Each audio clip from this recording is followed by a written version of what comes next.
Bienvenidos y bienvenidas a Entrevista Agora. Para este encuentro tendremos al profesor Alejandro Castillejo Cuéllar. El profesor Alejandro Castillejo es profesor asociado de la Universidad de los Andes y coordina el programa de los estudios críticos de las transiciones políticas. Precisamente sobre ese tema vamos a discutir en este encuentro de hoy. Vamos a pensarnos esta transición en la que se encuentra Colombia. Profesor Alejandro, bienvenido a Entrevista Agora. Gracias, Julio. Profe Alejandro, estamos precisamente en un momento de incertidumbres, de imposibilidades, de temores sobre el porvenir y sobre el presente. ¿Cómo leemos esta transición en la que nos encontramos como Colombia? Bueno, como toda transición, se sitúa entre algo que está atrás y algo que viene. Entonces es un momento, por eso es un momento de incertidumbre, porque las categorías y conceptos que utilizábamos para leer el mundo de alguna forma se han derrumbado, parcialmente al menos. Entonces es un momento donde todo eso se está reconstruyendo, donde todo eso se está reelaborando, pensando, donde aparecen nuevos sujetos, nuevas personas, nuevos espacios, donde ponen en tela de juicio los conocimientos recibidos sobre en qué consiste una sociedad, quiénes tienen derecho a habitarla y quiénes no.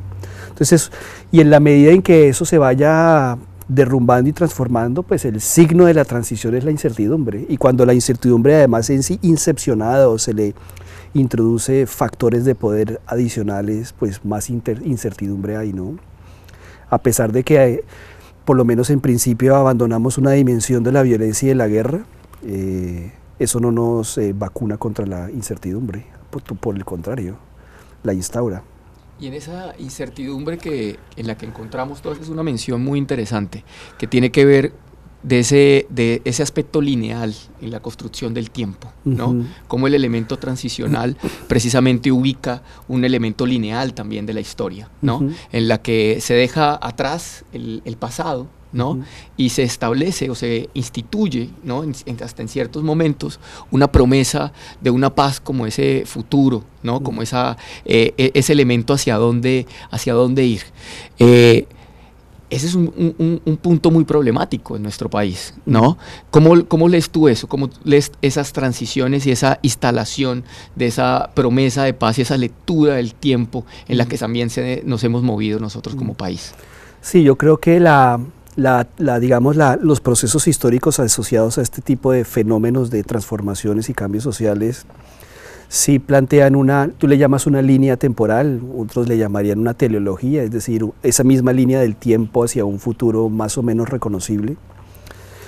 Y para eso las sociedades se inventan modos de hablar, lenguajes, mecanismos de lo que significa ese futuro, ¿no? La tierra prometida, quizás es la misma metáfora de una tierra prometida más allá del pecado, del mal, de la violencia, del trauma, una otra sociedad. Pero claro, una cosa es los conceptos que utilizamos para imaginarnos eso, las expectativas que podemos tener sobre eso, y otra cosa distinta son los pequeños procedimientos, las pequeñas vidas cotidianas, las transformaciones y contradicciones minúsculas que en estos contextos concretos se dan, ¿no? Y ahí se complejiza la historia, ahí uno descubre que puede haber una línea que nos lleva hacia un futuro, una teleología del pasado al futuro, de la guerra a la paz, etcétera, pero que ese camino está es pedregoso. Y a veces creo que los lenguajes institucionales lo que hacen de alguna forma es como esconder eso, ¿no? Esas piedras en el camino. Siempre hemos dicho que el camino es culebrero, pero ya cuando uno se va a la minucia el camino es mucho más que culebrero, ¿no? Y personalmente pienso que a eso le debemos poner mucho más realismo, sentido común, y no tanta concentración en el futuro por venir, ¿no? Que es muy abstracto con frecuencia. Claro, y creo que ahí tú nos planteas un reto interesante, ¿no? Cómo desnaturalizamos esta promesa, ¿no? Porque también es una promesa heredada, ¿no? Es una promesa moderna, ¿no? Es una promesa moderna en la que abandonamos eso oscuro, eso salvaje, ¿no? Y nos situamos en ese proyecto civilizatorio incluso que plantea la paz. ¿Cómo desnaturalizar eso? ¿Cómo desnaturalizamos esas promesas? ¿Cómo, a partir de tu experiencia en diferentes espacios, en comisiones de la verdad, en países que han estado en procesos de transición. A partir de esa lectura, ¿cómo crees que podemos empezar a desnaturalizar esas promesas de futuro?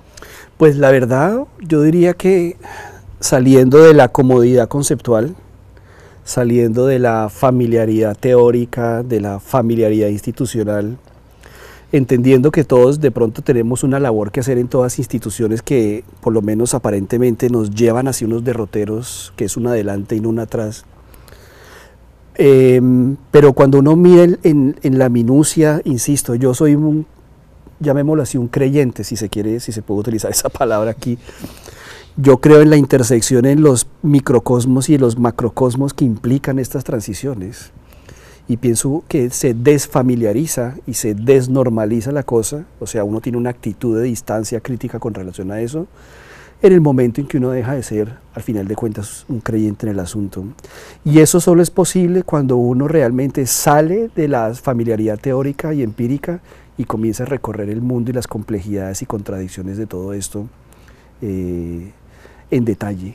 Y me parece que la desfamiliarización emerge cuando uno descubre el tipo de artefacto que es la reconciliación, el tipo de artefacto que es la memoria, el tipo de artefacto que es la paz incluso. Como cuando digo artefacto quiero decir a medio camino entre el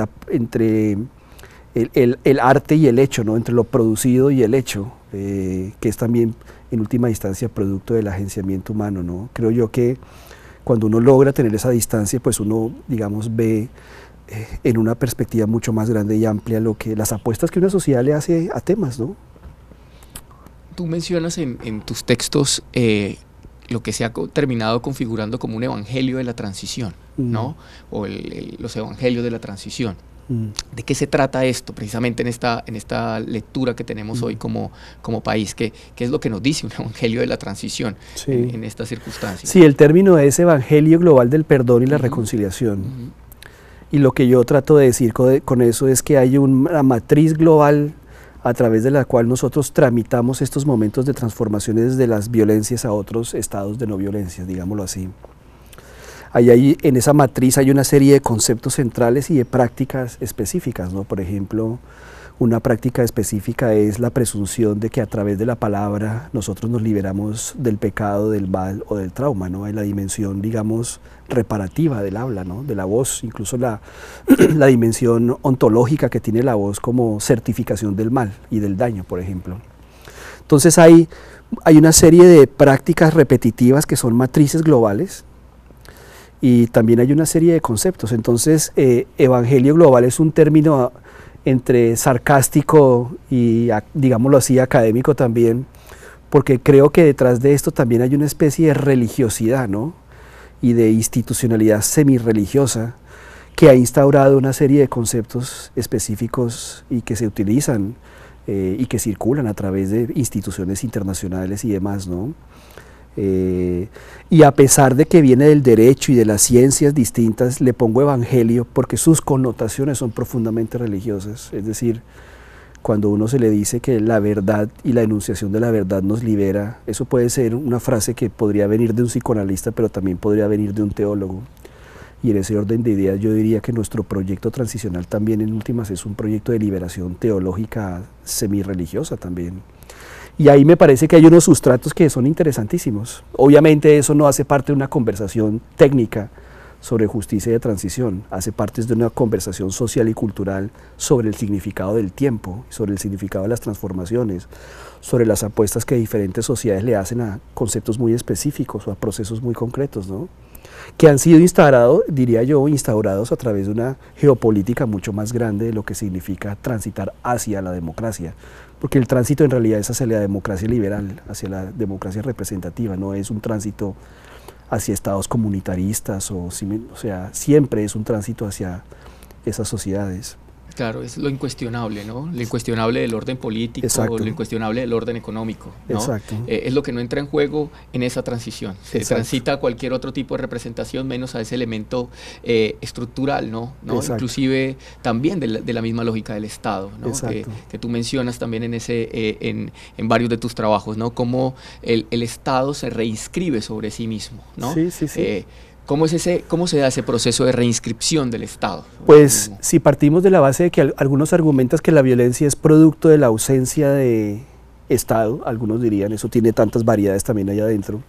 Lo más obvio es que la terapéutica de la guerra sea la propia, ahí le llamaría reinscripción, es decir, la propia restauración de aquello que no está, y ese Estado se restaura a través de la imposición de una serie de digamos, mecanismos territoriales espacializantes, una serie de dispositivos para producir subjetividades y una serie de dispositivos o instauración de nuevos lenguajes sobre el presente. Entonces sigue siendo parte de una discusión, ¿no? Es decir, si el Estado representa cierta racionalidad, por supuesto la guerra es el opuesto, como tú dices, ¿no? El opuesto de la civilización es la barbarie, la violencia es barbarie, por lo tanto la terapéutica de la barbarie es la instauración del orden, de la ley, del derecho y de la estructura estatal en última instancia. Y eso es, ¿no? Esa es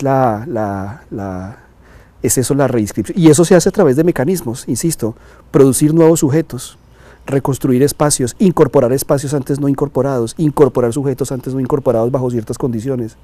Formas de nominación del mundo son para mí como los tres elementos, ¿no? El lenguaje, el espacio y el cuerpo. Aunque parezca increíble, el Estado opera realmente en la intersección con esas cosas.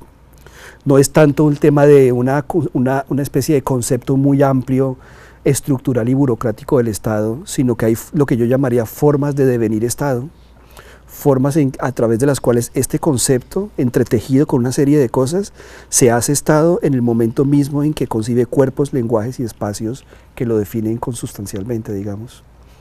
Precisamente ese va a ser el tema del segundo bloque, cómo ese Estado, ¿no?, que se materializa en cuerpos, en lenguajes, se ha dado, por ejemplo, en Colombia en los dos procesos de transición, digámoslo, en estos últimos dos procesos de transición, lo que podemos llamar la Ley de Justicia y Paz y el último proceso de negociación con La Habana. En un momento regresamos a Entrevista Ágora a hablar con Alejandro Castillejo.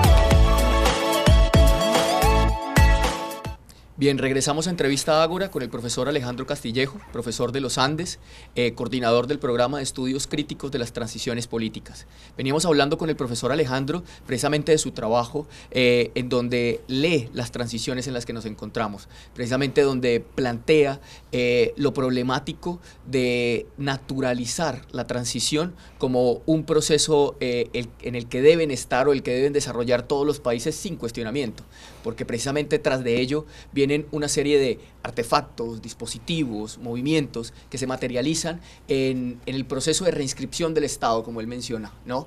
Y en ese sentido vamos a hablar sobre dos procesos transicionales en Colombia, el de la Ley de Justicia y Paz y el del Acuerdo de La Habana.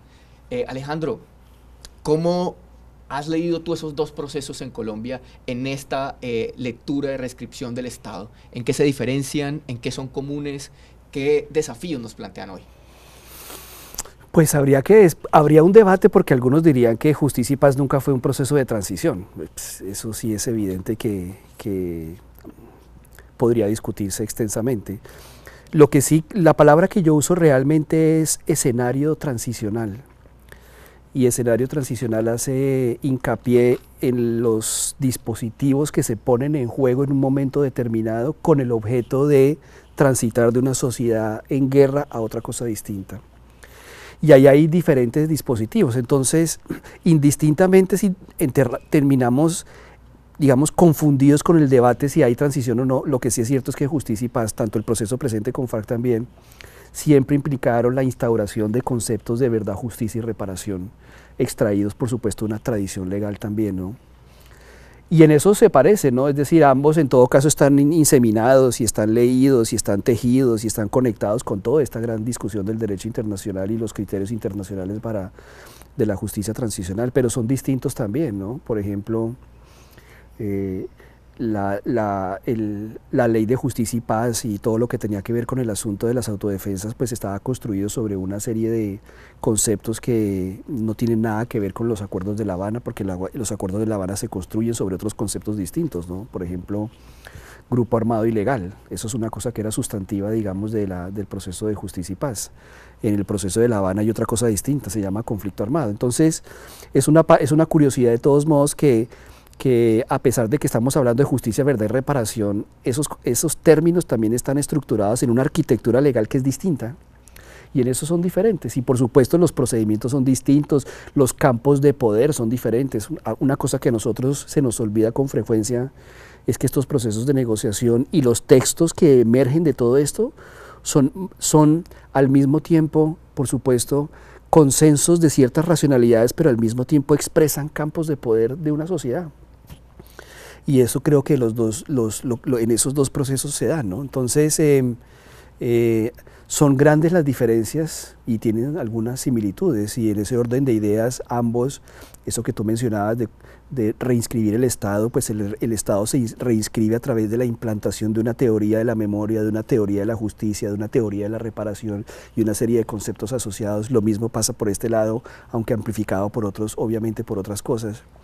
Entonces, es un Estado que se hace Estado a través de hacer memoria, es un Estado que se hace Estado a través de impartir justicia, es un Estado que se hace Estado a través de la distribución de la reparación, digámoslo así, que es un término extraño, pero de la distribución de aquello que sana, la redistribución del sanar, llamémoslo así, entre comillas sanar también. Y así a través de, así exactamente se cristaliza y se territorializa ese Estado a través de las prácticas específicas asociadas a todas estas instituciones. Hablemos del proceso de justicia y paz, digámoslo con un poco mayor, de más amplitud.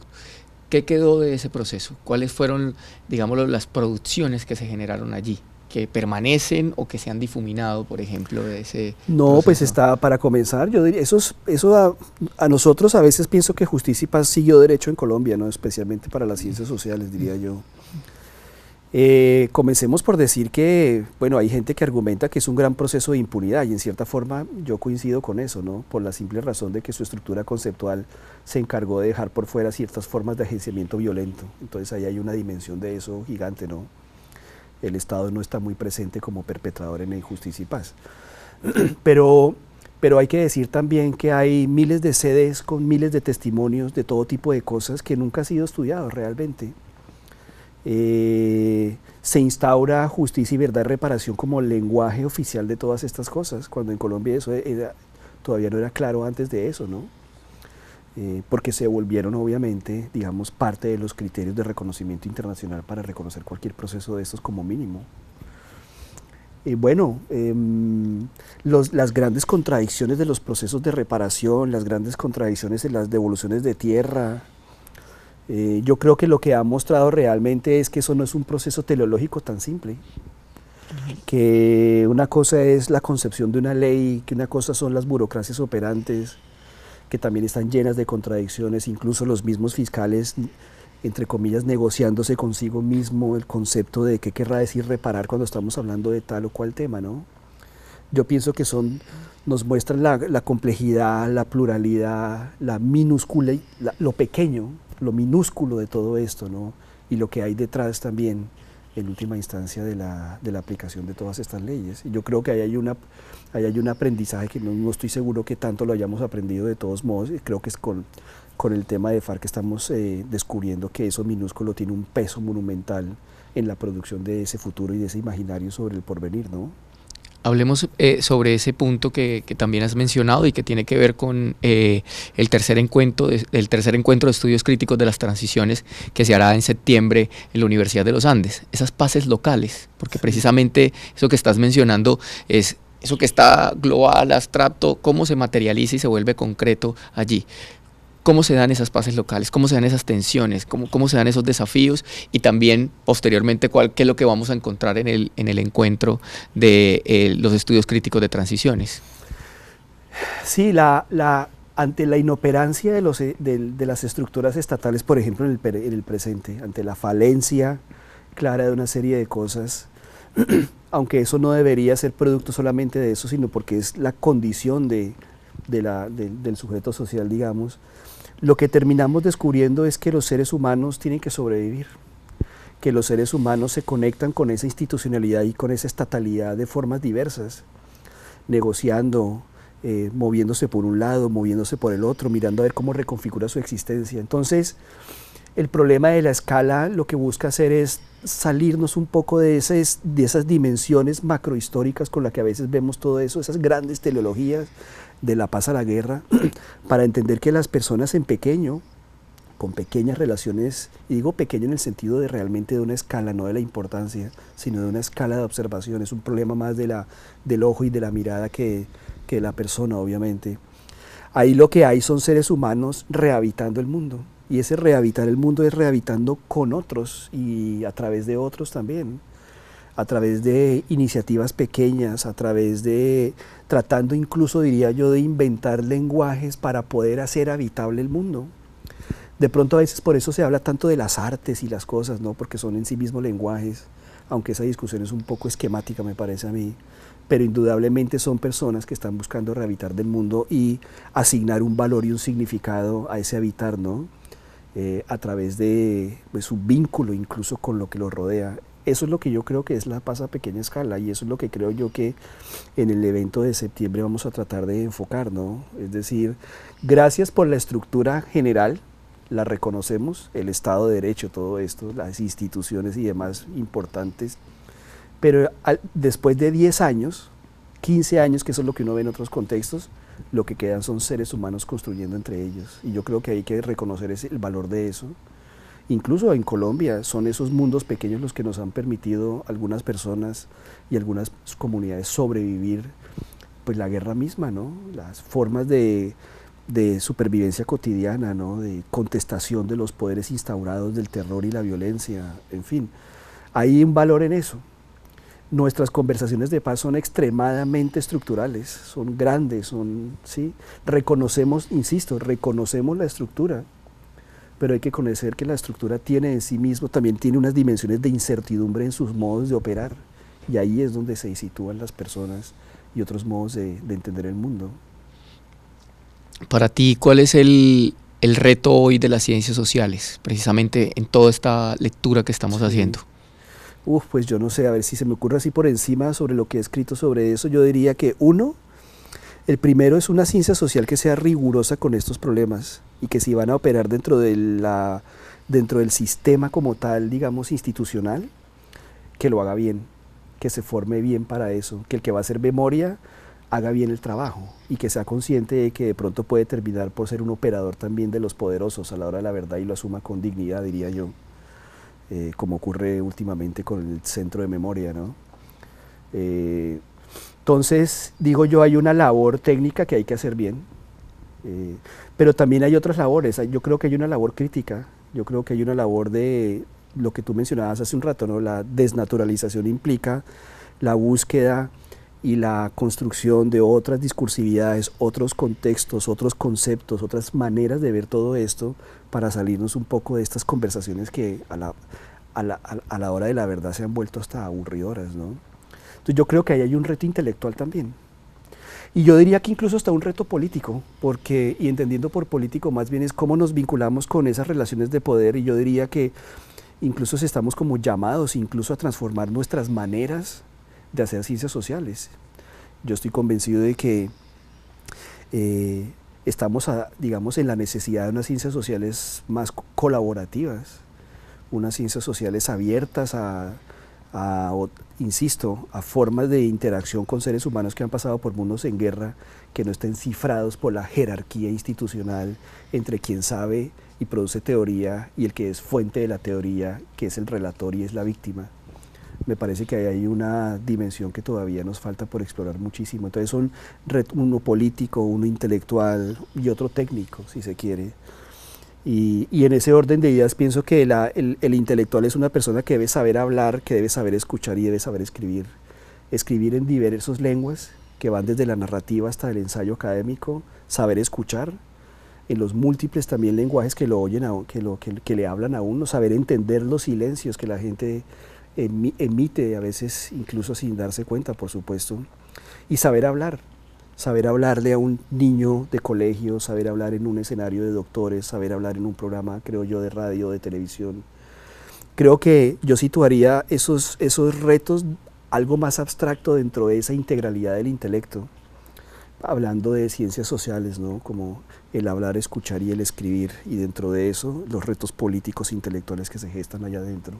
Muy bien, Alejandro, creo que nos dejas muchas preguntas y muchas problematizaciones, como precisamente desde este sur global nos seguimos pensando estos lugares y nos salimos de estos círculos a veces bastante cómodos de los cuales interpretamos el mundo. Y creo que esto es una invitación más a problematizar y a incomodarnos para leer lo complejo que es esta transición en la que nos estamos encontrando como país, ¿no?